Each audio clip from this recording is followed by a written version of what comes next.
How about the explosion of global weather gone wild? We've always had bad weather. I mean, you look, there are all kinds of evidences of horrible weather in the past.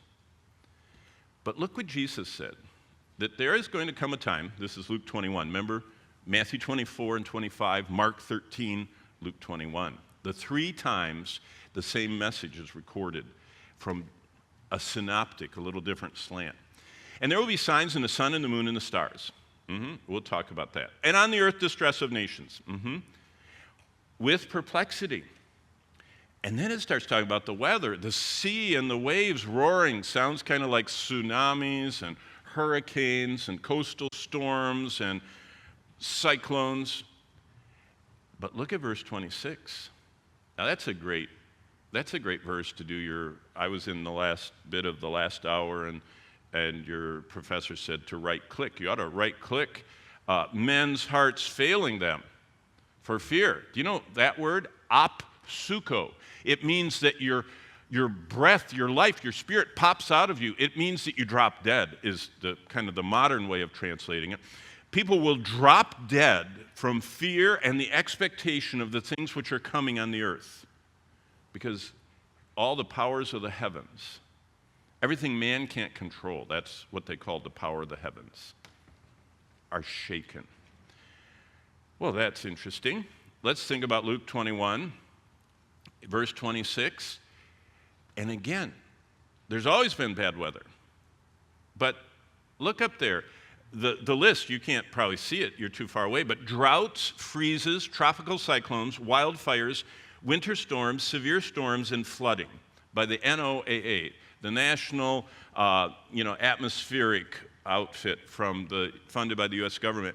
And what they did is they just put on a chart the last 40 years.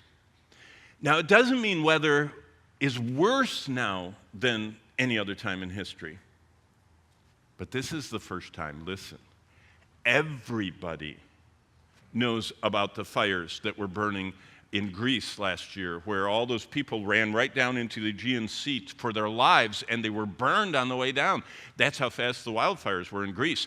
I mean, how about Big Bear, and how about Tahoe last year, and how about, it's already starting this year. This is the earliest it started, in April.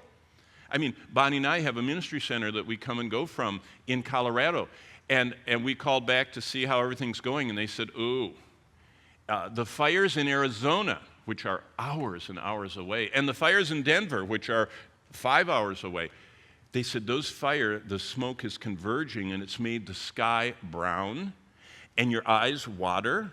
We're not in the fire. They are 5 hours that way and maybe 6 hours that way, but all this smoke. Look at this trajectory of how many weather things we're getting aware of. Now, I love this. The NOAA publishes all these clips. Bonnie and I went through this one. We didn't even know it. We were driving.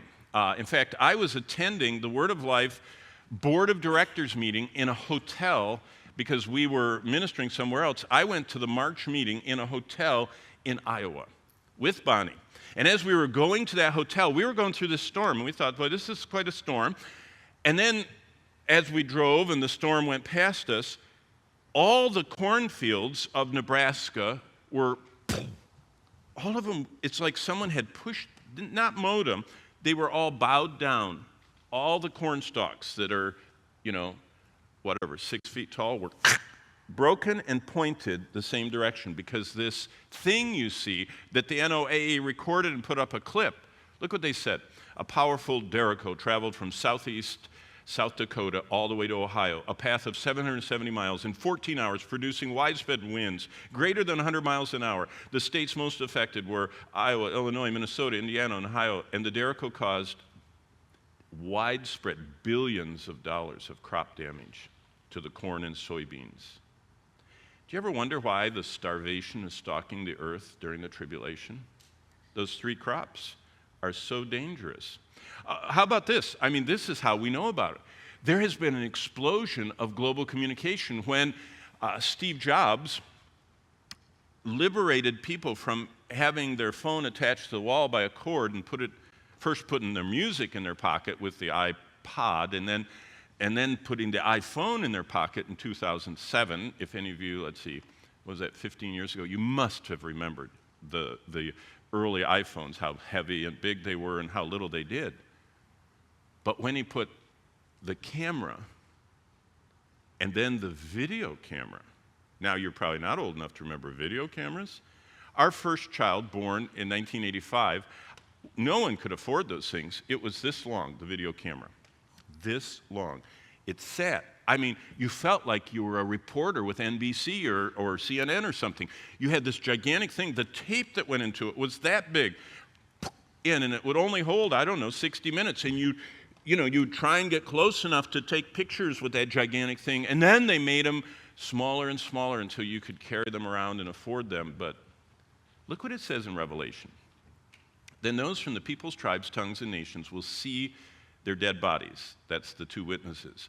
For 3.5 days, and not allow their dead bodies to be put in graves. In verse 10, and those who dwell on the earth, this is going to be big coverage.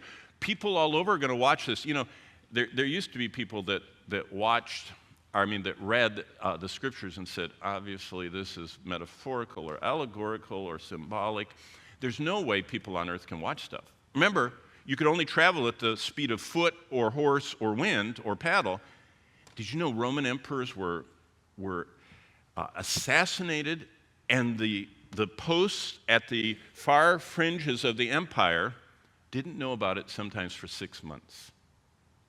They were still, paying tribute to the dead guy because news traveled at the speed of horse or whatever. Now, news travels at the speed of light. Look, this is yesterday at 4:30. All the purple are all the people that are just on one social media, Facebook, Meta. The green ones are broadcasting live videos, and people are watching them in reels and clips and stories in whatever form. I mean, can you imagine how many people are going to pop out their phone when those two witnesses are killed by the Antichrist?